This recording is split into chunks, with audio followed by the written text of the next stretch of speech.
Manikandan sir. என்னன்னா அதிமுகவோட positive plus எல்லாம் அவங்க சொல்லிட்டாங்க.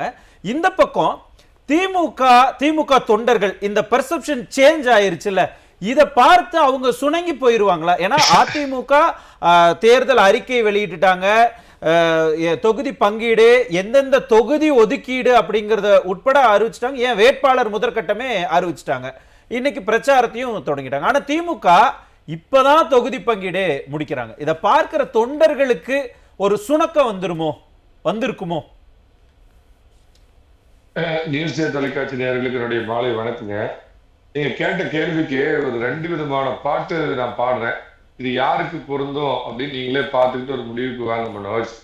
போடா எல்லாம் விட்டு தள்ளு, பழச எல்லாம் சுட்டு தள்ளு, புதுசா இப்ப பிறந்தோம்னு எண்ணிக்கொள்ள டா டோய் இப்படிங்கிற ஒரு பாட்டு. இன்னொரு பாட்டு, ஆடிய ஆட்டம் என்ன, பேசிய வார்த்தை என்ன, தேடிய செல்வம் என்ன. இந்த 2 பாட்டும் யாருக்கு எந்த கட்சிக்கு பொருந்தும் அப்படின்னு கொஞ்சம் பொருத்தி பார்த்தீங்கன்னா நான் சொல்ற உங்களுக்கு விடை புரியும். அதிமுக தொண்டர்கள் கடந்த 4.5 ஆண்டுகளா பார்த்தீங்கன்னா ஆட்சி கட்டில இருந்து இறங்கினதுக்கு அப்புறம் இந்த அடுத்தடுத்த துரோகிகள் செய்த துரோகத்தால் கட்சியுடைய சின்னம் முடக்கப்பட்டு கட்சி 17 தடவை கோர்ட்டுக்கு ஏறி கட்சியை வீதிக்கு இழுக்கப்பட்டு இந்த கட்சியை சிதைக்கிறதுக்கு எத்தனை விதமான வேலைகள் பண்ணணுமோ அத்தனை விதமான வேலைகளையும் பண்ணி அதையெல்லாம் பண்ணி இவர் துரோகித்தான் அப்படின்னு ஒரு மனிதனை முன்பே கண்டறிந்து அந்த துரோக கூட்டத்தில் போய் சேருவாருங்கிறத முன்பே கணித்த ஒரு அஷ்டத்வாணி திரு எடப்பாடி பழனிசாமிங்கிற தொண்டன் புரிஞ்சுக்கிட்டா. இன்னொரு அம்மாவாலே வாழ்வும் வளமும் பெற்று இந்த கட்சிக்கு துரோகம் வெளியிருந்து பண்ணுவாங்கன்னு புரிஞ்சு எந்த விதத்திலையும் உங்களுக்கு இடம் கிடையாதுன்னு கணித்த ஒரு எடப்பாடி பழனிசாமின்னு கொண்டாடுறான்.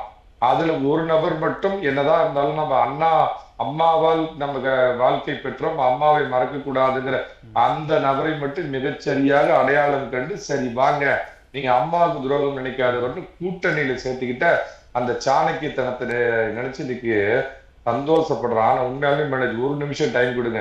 கடந்த 8 மாதங்களா திரு எடப்பாடி பழனிசாமியை பத்தி எப்படிப்பட்ட விமர்சனங்கள், முதல்ல அதிமுக நல்ல கட்சி, பாசிச கட்சி, பாயாச கட்சி, அவங்களோட போய் சேரலாமா இப்படின்னு இந்த அரசியல் விமர்சகர்கள், நான் அறிவியல் விஞ்ஞானியோடைய PA, அப்புறம் பத்திரிகையாளர், நடுநிலையாளர், சமூக ஆர்வலர் அப்படின்னு வாடகை வாய்கள், அறிவாலயத்தின் வாடகை வாய்கள். இல்ல இந்த மாதிரி வார்த்தைகள் வேணா கண்ணியமா பேசுங்க.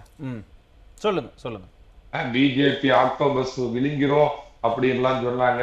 முதல் கூட்டத்துல மரியாதைக்குரிய அமித்ஷா அவர்கள் தெளிவா உட்கார வச்சுக்கிட்டு எடப்பாடி நேத்திரத்துமே NDA சர்க்கார் பனேகா அப்படின்னு சொல்லி கூட NDA சர்க்கார் ஹிந்தி தெரியாத குரூப் இங்க தெரியும். இவனுங்க எல்லாம் படிச்சுக்குவாங்க, வீட்டுல ஹிந்தி படிச்சுக்குவானுங்க, ஹிந்தி ஸ்கூல் நடத்துவாங்க, ஆனா ஹிந்தி தெரியாத மாதிரி நடிப்பானுங்க. ஆனா எடப்பாடி பழனிசாமி கற்பனை கவுண்டரோட பையன் பழனிசாமி தலைமையில் ஆட்சி அமைன்னு சொன்னாரா அப்படிங்கிற பேச்சு, ஆகுனா டெல்லிக்கு போற அடிமை பழனிசாமின்னு பேச்சு, அமித்ஷா வீட்டுக்கு போயிட்டுங்க அவரோட கார் பார்க்கிங் வர்றதுக்கு இங்க இடத்தால 100 மீட்டர் ஆகும். அந்த கலைப்புல கர்ச்சீப் எடுத்து மூஞ்சை இப்படி தொடச்சிட்டு மூஞ்சை மூடிக்கொண்டு வந்த பழனிசாமி அப்படின்னா என்ன மாதிரி ஒரு கீழ்த்தரமான கேவலமான, அம்மாவை எப்படி ஒரு காலத்துல விமர்சனம் பண்ணாங்களோ அந்த மாதிரி விமர்சனம். 4 முறை டெல்லி சென்றார் பழனிசாமி. ஒருத்தர் 2011 போய் 6 மணி நேரம் கருணாநிதி தவம் கிடந்தாரு, சோனியா காந்தியும் ராகுல் காந்தியும் பார்க்கறது, அதை பத்தி எல்லாம் பேச மாட்டாங்க. இப்ப காங்கிரஸ் காலில் விழுவுறதுக்கு கனிமொழி அம்மா போய் டெல்லியில விழுந்தாங்களா, அதெல்லாம் பேச மாட்டாங்க. இங்க மாதிரி நான் வந்துங்க மிகைப்படுத்தி சொல்றேன், நினைச்சிட்டு போங்க, எனக்கு அதை பத்தி கவலை இல்லை. எடப்பாடி பழனிசாமி ஒன்னும் அம்மா இல்லைன்னு சொன்னாங்க பாத்தீங்களா, ஒரு படி தாண்டி சொல்றேங்க. வேட்டி கட்டி அம்மா திரு எடப்பாடி பழனிசாமி. ஒரே நாள் இந்த கிரிக்கெட்ல ஒரு இது சொல்லுவாங்க பாருங்க, ஒரே ஓவர்ல ஒரு பவர் ஷாட், ஒரு பவுண்டரி, ஒரு சிக்ஸர். எல்லாரும் காலையில பியூஷ் கோயல் வராரு, ஏர்போர்ட்ல வச்சு தெளிவா சொல்றாரு, அவைட்டிங் சீஃப் மினிஸ்டர் திரு எடப்பாடி பழனிசாமி, முதலமைச்சராக காத்து கொண்டிருக்கும் திரு எடப்பாடி பழனிசாமின்னு சொல்லிட்டு காலையில வர்றாரு, மத்தியானம் உட்கார்ந்து பேசுறாங்க. 3 மணிக்கு எல்லாருக்கும் பாத்தீங்க அப்படின்னா கூட்டணி உடன்பாடு ஏற்படுது. இன்னைக்கு பாத்தீங்க அப்படின்னா தொகுதி அவங்களுக்கு எத்தனைன்னு அறிவிப்பு.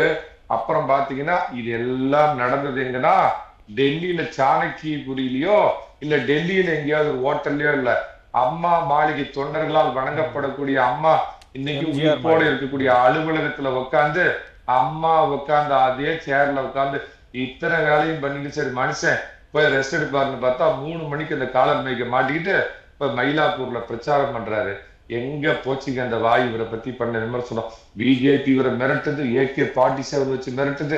அதுல ஒருத்தர் சொல்லுவார், இந்த அரசியல் விமர்சகர்னு ஒருத்தர் வருவாரு, அவர் சொல்லுவாரு, ஓட்டுக்கு ஏற்ற சீட்டு 2 ரெட்டலை ஒரு தாமரை, 2 ரெட்டலை ஒரு தாமரை, 112 சீட்டு, இந்த சீட்டு கிடைச்சாதான் அந்த கூட்டணி இதாகும் அப்படின்னு என்ன மாதிரி எல்லாம் ஒரு கீழ்த்தரமா பேசி திரு எடப்பாடி பழனிசாமியும் அதிமுகவையும் இவ்வளவும் பண்ணதை பார்த்து ஒரு நாள் இந்த ஆள் மனுஷனா இல்ல ரோபோவா, எந்திரன் படத்துல வர்ற ரோபோங்கிற மாதிரி 2 நாள்ல தமிழ்நாட்டு அரசியல் களத்தையே திருப்பி போட்டதுனால அதிமுக தொண்டை எல்லாம் இன்னைக்கு போடா எல்லாம் விட்டு தள்ளு, பழசை எல்லாம் சுட்டு தள்ளு, புதுசா இப்ப பிறந்தவன்னு எண்ணிக்கொள்ளடா அப்படிங்கிறா.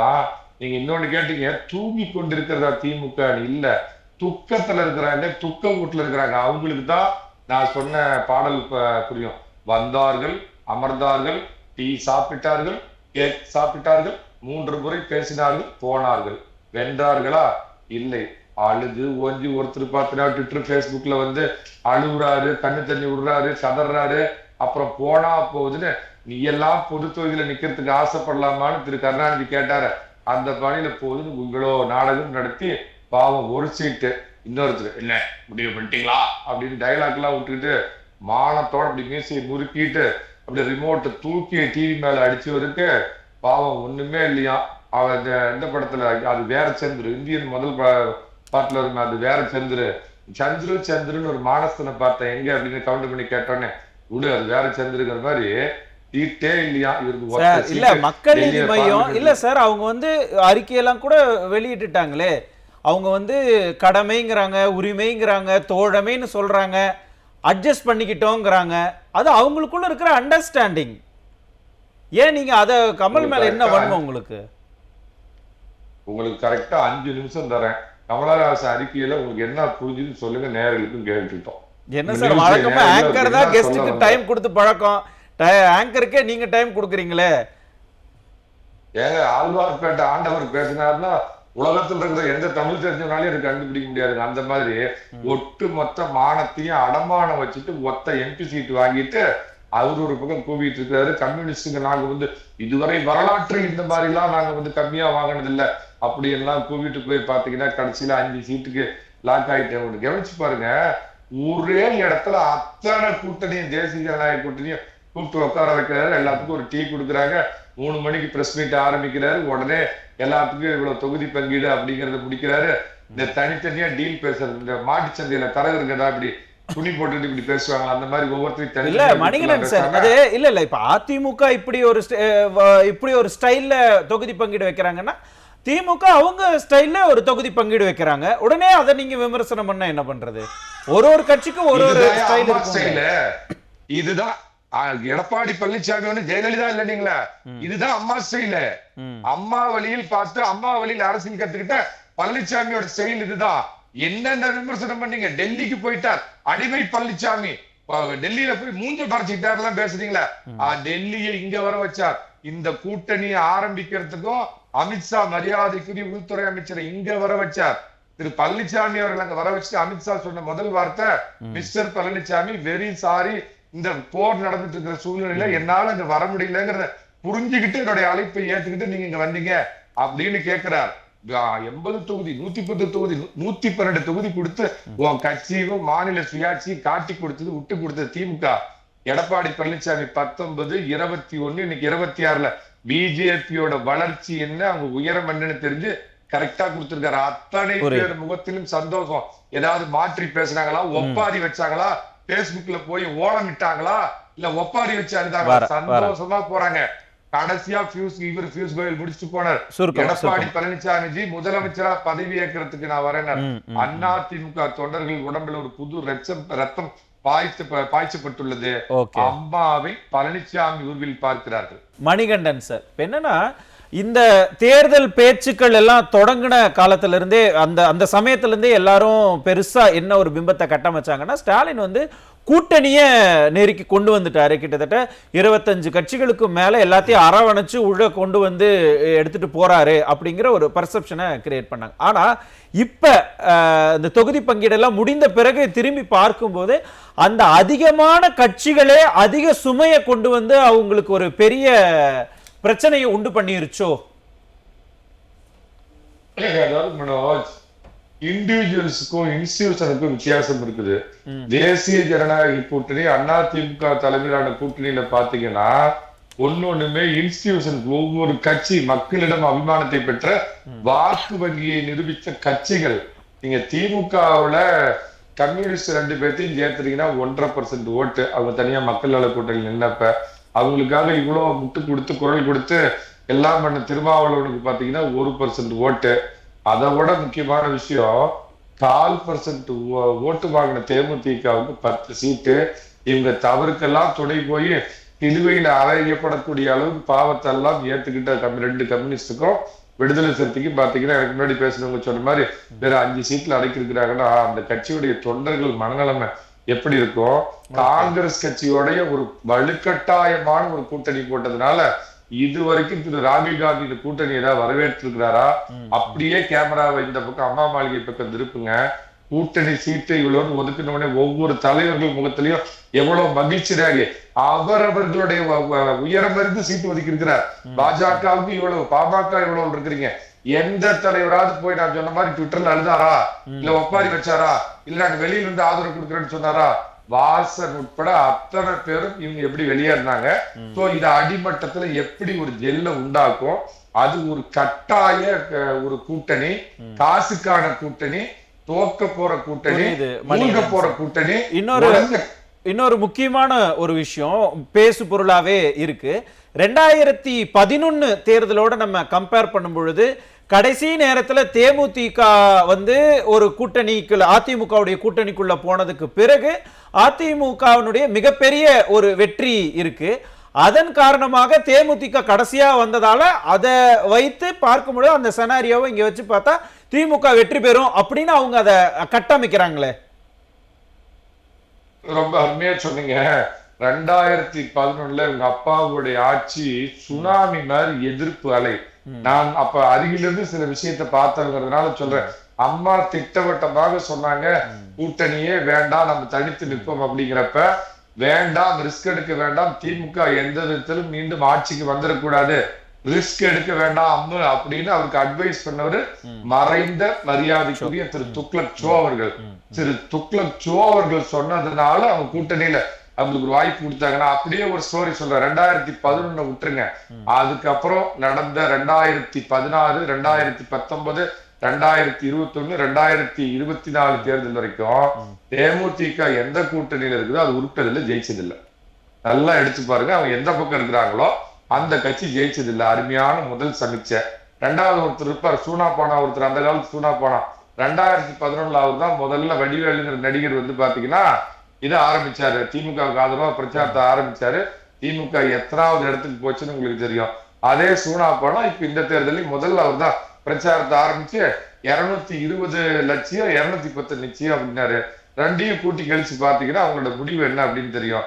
இவங்க தான் சார் காலகாலமா என்னது கோல்கேட் ஆகாது, ஜெல் ஆகாது, கோந்த் ஆகாது, போட்டு ஒட்ட முடியாது, கேட்க என்னென்ன டைலாக் புதுசு புதுசா தமிழ்ல வார்த்தையெல்லாம் கண்டுபிடிச்சாங்க. பைலட் பழனிசாமி ஒரே நாள்ல உக்காந்தாரு, அப்படி பிளைட்டை தூக்குனாரு, டேக் ஆஃப் பண்ணாரு, கொண்டாந்து ஸ்மூத்தா சென்னையில லேண்டிங் பண்ணி அவ்வளோ பேரும் சந்தோஷத்தோட போனாங்க. இதுதான் தொண்டர்களுக்கு போகக்கூடிய செய்தி. எடப்பாடி பழனிசாமிங்கிற ஒரு சாமானியன் அம்மா வழியில் அம்மா கிட்ட அரசியல் கத்துக்கிட்டு பெரும் பெரும் தலைவர்கள் உள்ளடக்கிய அந்த கட்சிகளை எல்லாத்தையும் இன்னைக்கு ஒரு பக்கமா சேர்த்து பாஜக மத்தியில் ஆட்சியில் இருக்கின்ற பாஜகவை வச்சு என்னென்ன பூச்சாண்டிலாம் சொன்னாங்க. ஆனா அவங்களையும் சரிவர கையாண்டு அவங்களும் மகிழ்ச்சியோட பொருள் இது அத்தனையும் தேர்தல் களத்துல அங்க எதிரொலிக்கும். 5 சீட்டு டான்ஸ் எடுக்க நான் ஏதாவது சொன்னா நீங்க டான்ஸ் தாங்க சொன்னேன், நான் பிச்சை எடுக்க சொன்னேன். இல்ல மணிகண்டன் சார், இல்ல வேணாம். இப்ப என்ன 5 சீட்டுக்கு 4 தடவை போய் உட்காந்து அவங்க கொடுத்த கர்மாந்திர டீயை 7 தடவை குடிச்சுட்டு அந்த வேற எதுக்கோ போடுற பிஸ்கட்டை சேராம இப்படி எல்லாம் உட்கார்ந்துட்டு இருந்தாங்களே. இங்க பாருங்க சார், ஒரு டீ வாய் நிறைய புன்னகை அப்படிங்கிறது. இதுதான் தொண்டர்கள் மத்தியில் அந்த பிரதிபலிப்பு ஏற்படும். பார்க்கிற மக்கள் மத்தியில நம்மை காப்பவன் பழனிசாமி சாதாரண கிளைக்கழகத்துல ஆரம்பிச்சு புரியுது. இவ்வளவு பெரிய நிலைமைக்கு வந்தவர் பழனிசாமி அப்படிங்கிற இதுதான் ரிசல்ட் ஆகும். திராவிட மாடல் ஆட்சி அவங்க அப்பா 2011 கொடுத்ததுதான் தமிழகத்திலேயே இதுவரை கண்டிராத மிக மோசமான ஆட்சியை, அதை விட மோசமான ஆட்சியை கொடுத்துட்டு எனக்கு முன்னாடி பேசின தம்பி சொன்ன மாதிரி 2 வயசு பொண்ணுக்கும் பாதுகாப்பு இல்ல, 60 வயசு கிழவிக்கும் பாதுகாப்பு இல்ல, ரோட்ல போறவனுக்கும் பாதுகாப்பு இல்ல, வீட்டுல படுத்திருக்கிறவனுக்கும் பாதுகாப்பு இல்ல, பெண்களுக்கு தாழ்த்தப்பட்டவர்களுக்கு பாதுகாப்பு இல்ல, அரசு ஊழியருக்கு பாதுகாப்பு இல்ல, இந்த தண்ணியை கலந்து குடிச்சவனுக்கு இதுவரைக்கும் நீதி கிடைக்கல.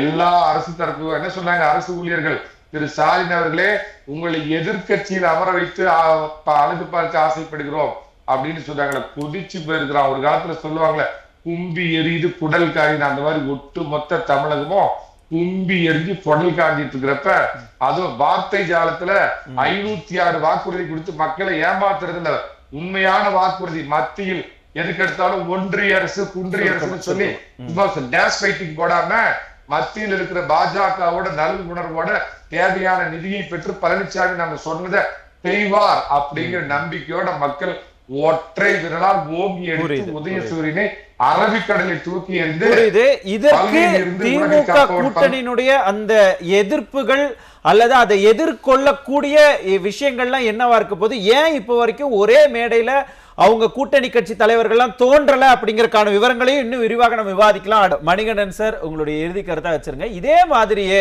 நாங்க பிரச்சாரத்துக்கு போக மாட்டோம், வேலையை இப்ப தொடங்க மாட்டோம் அப்படின்னே திமுக கூட்டணி இருந்தாங்கன்னா என்ன நடக்கும்னு எதிர்பார்க்கறீங்க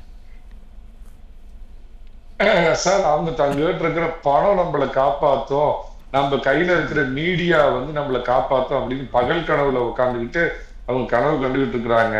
2011 அவங்களுக்கு கிடைத்த தோல்வியை விட மிக மோசமான தோல்வி அம்மாவின் வழி அம்மாவின் தொண்டர் பழனிசாமி பரிசா அவங்களுக்கு கொடுக்கறதுக்கு தமிழக மக்கள் வாயிலா கொடுக்கறதுக்கு காத்துக்கிட்டு இருக்கிறார். ஆட்சியில இருந்தது வெறும் 4.5 வருஷம், அதுல 2 வருஷம் கொரோனாவுல போயிடுச்சு.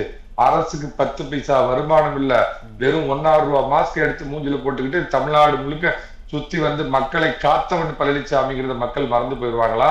அந்த ஆட்சியிலையும் அவ்வளவு கஷ்டத்தையும் நிதி இல்லாதப்பையும் பொங்கலுக்கு கொண்டாடுறதுக்கு அன்னைக்கே 2,500 ரூபாய் காசு கொடுத்தாங்க, இவர் கொடுத்தாரு அப்படிங்கறத மறந்து போயிடுவாங்களா? 11 மருத்துவக் கல்லூரிகள், 45 கலை கல்லூரி கொண்டு வந்தாரு, குடிமராமத்து பணி கொண்டாந்தாரு, அத்திக்கடவு அவிநாசி திட்டம் கொண்டு வந்தாருங்கிறத மறந்து போயிடுவாங்களா? கால்நடை பூங்கா கொண்டு வந்தார் அப்படிங்கறதெல்லாம் மறந்து போயிடுவாங்களா?